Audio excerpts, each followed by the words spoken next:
Hey, it's Kevin McCarthy and welcome to another day in real estate. So today I want to talk to you about making sure that as a seller you disclose information properly that you're aware of.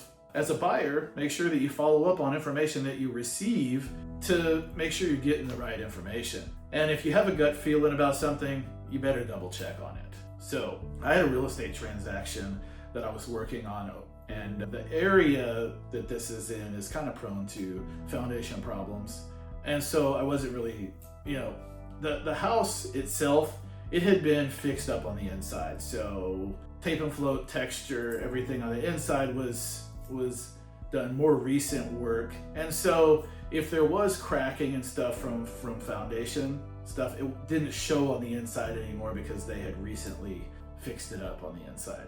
The transaction, we were in contract on this property, and when we got it, or my clients got it inspected, it did turn out, because the inspector uses a zip level that they used just like a foundation company uses in order to take measurements of how the house sits.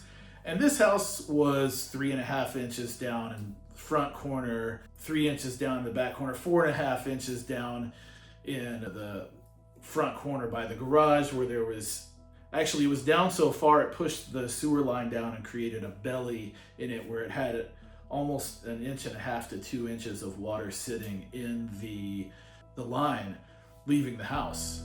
The sewer line should not be retaining water, it should be just flowing off, right? So because of that information, we had a foundation company come and take detailed measurements, create a report, give us numbers on fixing it, and we went back to the seller. The seller was fully aware of all of this. They were there when the foundation person was there doing all of their measurements. So they were right there firsthand when this was done. We produced the reports to them, asked them to fix it, and they did not want to, they were very resistant to wanting to do anything about it. And so ultimately my buyer canceled that transaction, and good riddance. We got out of it. The house was nice, but look, if this seller was a little bit sketchy to begin with, and the seller's agent as well. So we got out of that. And then they had never marked it as pending either in the system. So you didn't see that we were under contract on it. However, the next week, the property was marked pending. So I was curious about that, and I emailed the title company, which it's often title companies will work on the same deal again that they were working on. I emailed the title company the foundation report, was like, hey, just want to make sure the buyer, is this getting fixed? Was this disclosed to the buyer? I didn't get any response from that email. And so I kind of let it go at that point and just checked back on it for a little bit. It took a couple of months, and that property did get closed out in the system. And so out of curiosity, I reached out to the buyer's agent on that deal and asked them about that situation. Did the sellers fix the foundation? No, they didn't. They produced a report that said that there was no foundation problems. So buyer gets their inspection, questions foundation issues from the inspector. Seller produces a report that says that there is no, an engineer says there's no foundation problems.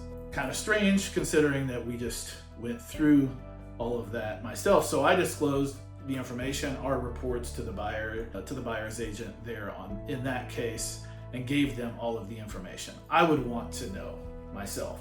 So they went and moved forward based on the information that the seller provided and closed on that transaction. The seller in this case never provided the information that we had provided to them on their foundation. They did not disclose it. Their agent did not disclose it. And the title company that actually did close the transaction did not disclose it either. And I had made them aware of it.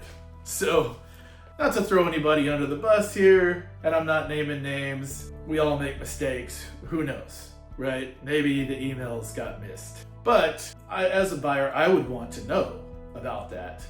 And if that buyer was fully knowledgeable about it, maybe they could have got it fixed prior to being closed. Now they have something that they're going to have to deal with post-closing, because the foundation on that house definitely did need to be corrected. So in this case, they haven't disclosed, they were made aware.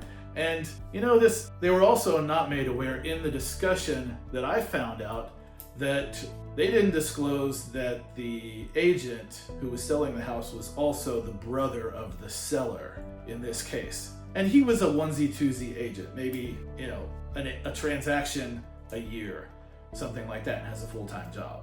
So in this case, they kind of did some sketchy stuff there by not disclosing the information that they were privy to this buyer. And who knows how they got this. They got an engineering report that says that, from somebody or produced somehow, or I don't know.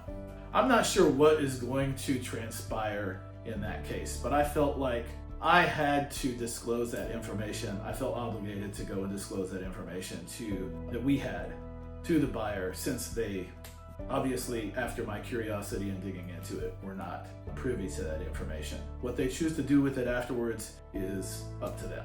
And so I hope that it doesn't really negatively impact them. They're going to have to deal with it, and either they're going to be able to go back to the seller and get something from that, or they're going to be stuck with dealing with it themselves. And that's really unfortunate. I am thankful that myself and my buyer are not locked into that situation there, but as a seller, make sure if you have information about something, disclose. In this case, the agent was aware, the title company was aware, and the seller was aware of all of those things. They all were privy to the same reports, they all had the information, and nobody chose to share it with this buyer or their agent. What comes of that, I don't know, but there's some sketchy stuff that can happen in this business, and just make sure and watch your back, and you have somebody really watching your back as well on your side as your agent. So I'm Kevin McCarthy. Anytime you would like to talk real estate, I'm here for you. And you just want a market analysis, or you just want to grab a cup of coffee, let's chat. Peace.